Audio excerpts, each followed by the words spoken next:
सूरजपुर कोतवाली एरिया के उद्योग विहार में कंपनी में काम कर रही वापस लौट रही एक महिला पर अचानक से उसी के पति ने चाकू से हमला कर दिया। वहीं पुलिस के आला अधिकारियों का कहना है कि आरोपी पति को पत्नी पर शक था कि उसकी पत्नी उससे झगड़ा कर किसी दूसरे के साथ अवैध संबंधों में रह रही थी, जिसके चलते आरोपी ने अपनी ही पत्नी पर चाकू से कई वार किए और खुद भी आत्महत्या करने की कोशिश की। अवैध संबंधों के शक में पति ने अपनी पत्नी को चाकू से गोदकर गंभीर रूप से घायल कर दिया और इसके बाद खुद को चाकू मारा, जिससे युवक भी घायल हो गया। मौके पर पहुंची पुलिस ने दोनों को नजदीकी अस्पताल में भर्ती कराया, जहां महिला को मृत घोषित कर दिया गया है, जबकि आरोपी व्यक्ति जिंदगी और मौत से जूझ रहा है। पुलिस ने हत्या में इस्तेमाल चाकू को मौके से बरामद कर लिया और आगे की जांच में पुलिस जुट गई है।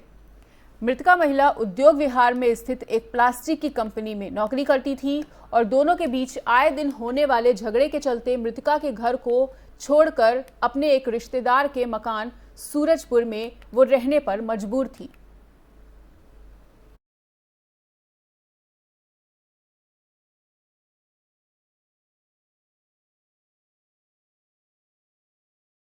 दिल्ली के उपराज्यपाल के आदेशानुसार दिल्ली के हर जिले में दिल्ली पुलिस द्वारा जन सुनवाई रखी जाती है, जिसमें स्थानीय लोग आते हैं और अपनी परेशानियों को पुलिस अधिकारियों के सामने रखते हैं, जिस पर दिल्ली की पुलिस तुरंत एक्शन भी लेती है। और इसी कड़ी में नॉर्थ वेस्ट दिल्ली के थाना आदर्श नगर अंतर्गत मजलिस पार्क कम्युनिटी हॉल में जन सुनवाई कार्यक्रम रखा गया। इसमें थाना आदर्श नगर SHO शैलेंद्र कुमार और SP जहांगीरपुरी ने लोगों की परेशानियां सुनी और साथ ही उन परेशानियों का निवारण भी किया। बता दें, जन सुनवाई के दौरान स्थानीय लोग काफी खुश नजर आए और उन्होंने दिल्ली पुलिस की इस मुहिम को काफी सराहा। जन सुनवाई में लगभग 20 से 22 लोगों ने हिस्सा लिया और उनकी परेशानियों का उन्हें निवारण भी मिला।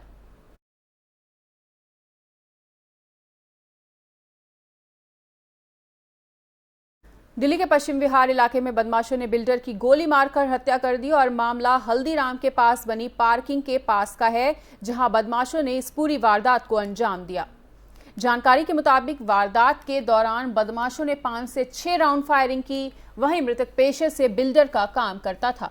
बताया जा रहा है कि सभी हमलावर गाड़ी में सवार होकर आए थे और पुलिस बदमाशों तक पहुंचने के लिए आसपास लगे तमाम CCTV को खंगालने में जुटी हुई है। पुलिस ने बदमाशों के पहुंचने के लिए 9 टीमों का गठन किया है और आपको बता दें कि पुलिस लगातार मामले की जांच में जुटी हुई है। राजधानी दिल्ली का पश्चिम विहार इलाका शनिवार दोपहर 2:30 बजे के करीब गोलियों की तड़तड़ाहट से गूंज उठा, जिसमें कुछ अज्ञात बदमाशों ने एक शख्स को गोली मारकर उसकी मौके पर ही मौत हो गई। इसमें मौजूद हूँ इसी घटनास्थल पर। आप देख सकते हैं मेरे पीछे की जो तस्वीरें हैं, ये तस्वीरें यहीं पर जो अमित गोयल नाम का शख्स था जो यहाँ पर आता है और जिसको कुछ अज्ञात बदमाश जो पहले से यहाँ पर घात लगाए बैठे थे, वो उस पर लगातार ताबड़तोड़ गोलियों से उसको मौत के घाट उतारते थे। देख सकते हैं ये जो सर्कल है ये गोलियों के निशान है। इस समय फॉरेंसिक टीम, तमाम दिल्ली पुलिस की अलग अलग टीमें इस पूरे मामले की तफ्तीश में जुटी है। बताया जा रहा है कि तकरीबन 5 से 6 राउंड गोलियां चली है इस पूरे में, जो अज्ञात बदमाश है उन्होंने चलाई है। और जो अमित गोयल है, जो मृतक है, वो पेशे से एक बिल्डर है। ऐसे में अब कहीं ना कहीं ये बहुत बड़ी जांच का विषय है कि ये जो हत्या की गई है ये आपसी रंजिश के तहत की गई है, कोई पुरानी दुश्मनी को लेकर के। फिलहाल पुलिस इस पूरे मामले की तफ्तीश में जुट गई है। तमाम CCTV फुटेज खंगाले जा रहे हैं और हर एंगल से इस मामले की जाँच की जा रही है। अपने सहयोगी दीपक ठाकुर के साथ अजीत कुमार, FM न्यूज, दिल्ली। राजधानी दिल्ली का पश्चिम विहार। नई दिल्ली में डॉक्टर राम मनोहर लोहिया अस्पताल के चिकित्सा अभिलेख विभाग और ट्रेनिंग सेंटर का उद्घाटन किया गया। वहीं चिकित्सा अधीक्षक एवं निदेशक डॉक्टर प्रोफेसर BL शेरवाल ने मुख्य अतिथि के रूप में पहुंचकर लोगों को संबोधित किया और बताया कि जल्द ही हॉस्पिटल का संपूर्ण रिकॉर्ड डिजिटल फॉर्म में उपलब्ध होगा, जिसका फायदा ये होगा कि एक क्लिक पर मरीजों का पूरा डाटा मिल ही जाएगा और एडमिशन की संख्या से लेकर OPD की संख्या तक की सारी जानकारी डिजिटल पर मिल सकेगी। आपको बता दें कि 2018 तक का रिकॉर्ड डिजिटलाइजेशन से जुड़ चुका है और आगे के भी सारे रिकॉर्ड्स इससे जोड़ने का लक्ष्य रखा गया है। इस अवसर पर डीन डॉक्टर अशोक कुमार, अतिरिक्त चिकित्सा अधीक्षक डॉक्टर धीरज बहुल, डायरेक्टर CBHI डॉक्टर मधु रायकार, एडिशनल डीजी घनश्याम राणा और चिकित्सा अभिलेख विभाग के प्रभारी अधिकारी डॉक्टर शरण पांडे मौजूद रहे।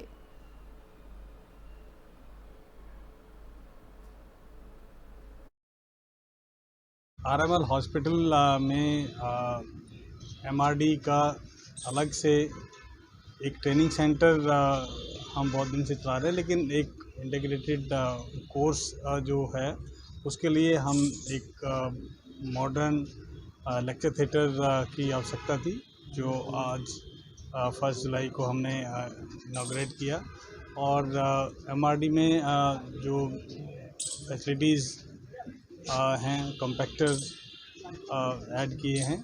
साथ में अब हम कोशिश कर रहे हैं पूरी के बहुत जल्द डिजिटलाइजेशन हमारे एमआरडी रिकॉर्ड की हो, और हमारे जो ट्रेनिंग के लिए बच्चे आते हैं उनको कोई असुविधा ना हो, इसलिए आज हमने ये एक मॉडर्न लेक्चर थिएटर का अनावरण किया है। और मुझे उम्मीद है कि ये अच्छे से सुविधाएं बच्चों को खास तौर पे बहुत अच्छा लगेगा यहाँ जो भी ट्रेनिंग।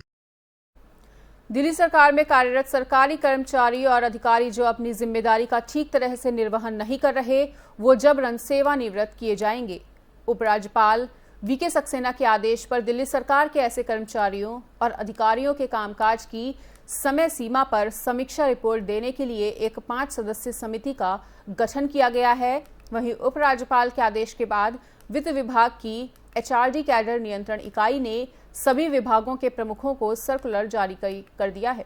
इसे जरूरी बताते हुए निर्धारित प्रारूप में कर्मचारियों से जुड़ी जानकारी देने को भी कहा गया है। वहीं समीक्षा के जरिए ऐसे लोगों को चिन्हित किया जाएगा जो बिल्कुल काम नहीं कर रहे हैं। उन्हें प्राथमिकता के आधार पर जबरन सेवानिवृत्त किया जाएगा।